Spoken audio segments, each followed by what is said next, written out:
بسم اللہ الرحمن الرحیم۔ میں اس وقت کوفہ شہر میں مسجد معظم سہلہ میں موجود ہوں۔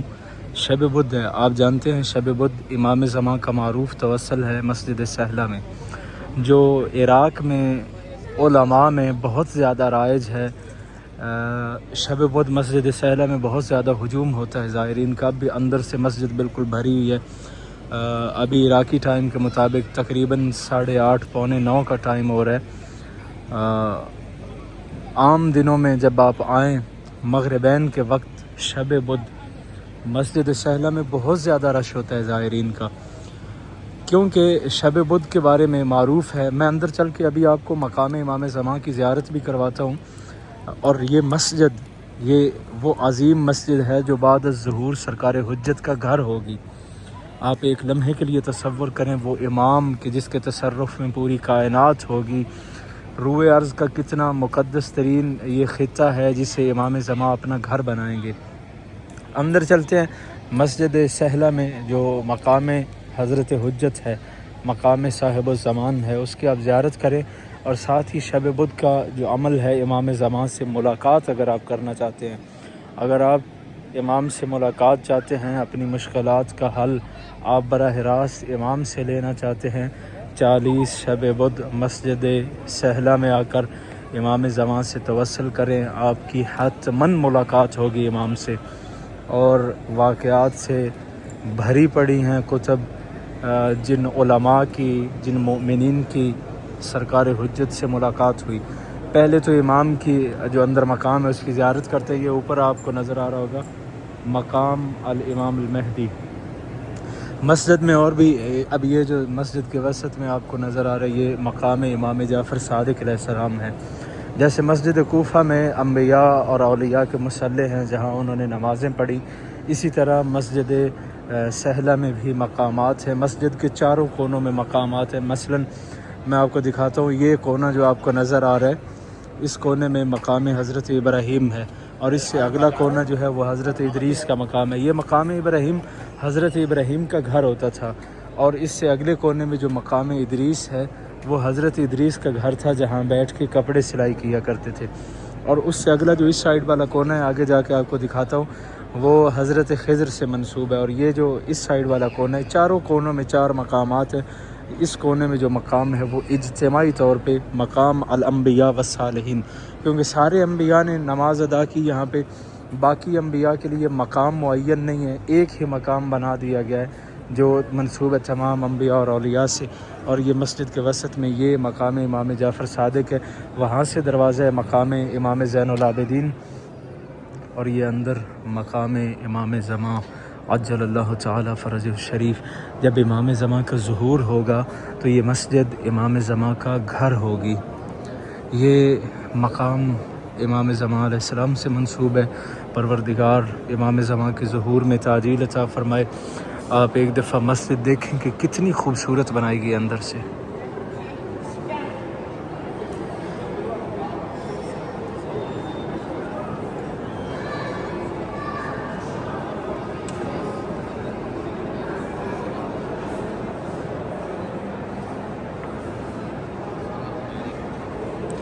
یہ خوبصورت مسجد امام زمان کا گھر ہوگی، یہ مقام امام سے منسوب ہے۔ مسجد سہلہ کے بارے میں امام جعفر صادق علیہ السلام کی حدیث ہے کہ جو شخص مسجد سہلہ میں 2 رکعت نماز ادا کرے، پروردگار اس کی زندگی میں، اس کی عمر میں 2 سال کا اضافہ کر دیتا ہے۔ شب بدھ ہے، دیکھیں کیسے مومنین گڑ گڑ کے رو رو کے امام زمان سے توسل کر رہے ہیں۔ پروردگار یوسف زہرا امام زمان کے ظہور میں تعجیل عطا فرما۔ اللہم عجل لولیک الفرج۔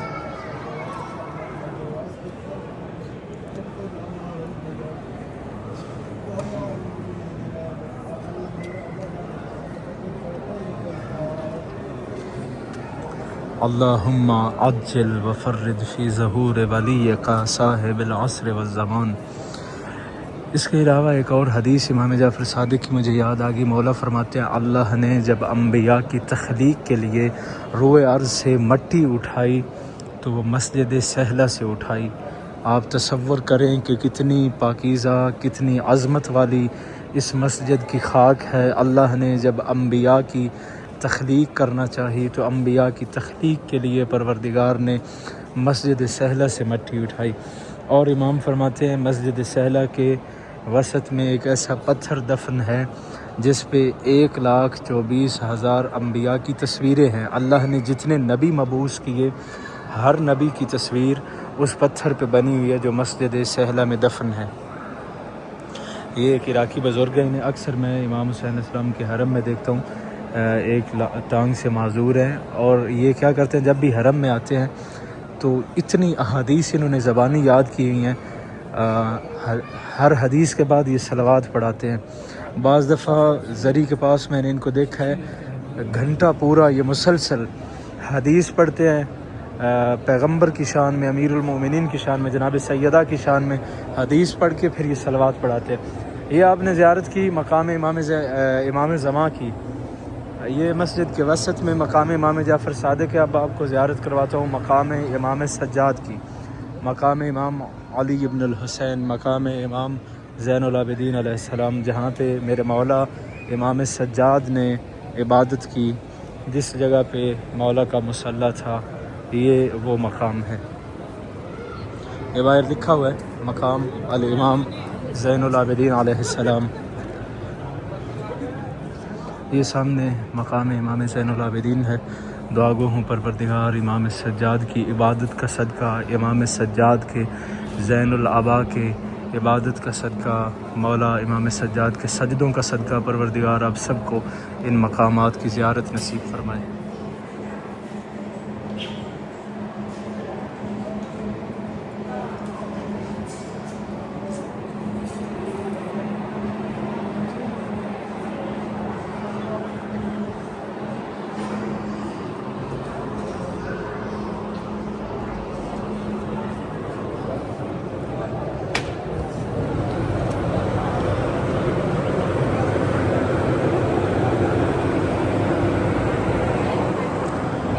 مسجد کے اس کونے میں مقام حضرت خضر ہے، وہ سامنے مقام الانبیاء والصالحین، یہاں پہ یہ مقام العبد الصالح الخضر۔ ابھی جب ہم لوگ پہنچے ہیں، جب ہم آئے مسجد میں تو بہت زیادہ رش تھا، اب تو تقریباً 9 بج رہے ہیں تو ابھی رش کم ہو چکا ہے۔ اس کے باوجود آپ دیکھ رہے ہیں زائرین کی کثیر تعداد شب بدھ اپنے وقت کے امام سے توسل کے لیے۔ کچھ لوگ ایسے بھی ہیں جو تھوڑا تاخیر سے آتے ہیں، یعنی 9-10 بجے کے بعد آتے ہیں، تاکہ جب رش کم ہو جائے اور وہ تنہائی میں بیٹھ کے تسلی سے امام سے توسل کر سکے اور اپنی حاجات امام زمان سے بیان کر سکے۔ ابھی تو آپ دیکھیں کہ یہ قالین وغیرہ اٹھائے جا رہے ہیں، کیونکہ اکثر جو زائرین ہیں وہ آج کی شب کے اعمال کر کے جا چکے ہیں۔ دعا گو ہوں پروردگار عالم امام زمان کا صدقہ آپ سب کو یہ سعادت نصیب فرمائے، زندگی میں ایک شب بدھ کم از کم آپ کو مسجد معظم سہلہ میں نصیب ہو۔ پروردگار امام زمان کے ظہور پرنور میں تعجیل عطا فرمائے۔ اللہم عجل لولیک الفرج، اللہم عجل لولیک الفرج، اللہم کل ولیک الحجۃ ابن الحسن صلواتک علیہ وعلی آبائہ فی هذه الساعة وفی کل ساعة ولیا وحافظا وقائدا وناصرا ودلیلا وعینا حتی تسکنہ ارضک طوعا وتمتعہ فیہا طویلا۔ اللہم صل علی محمد وعلی محمد وعجل فرج۔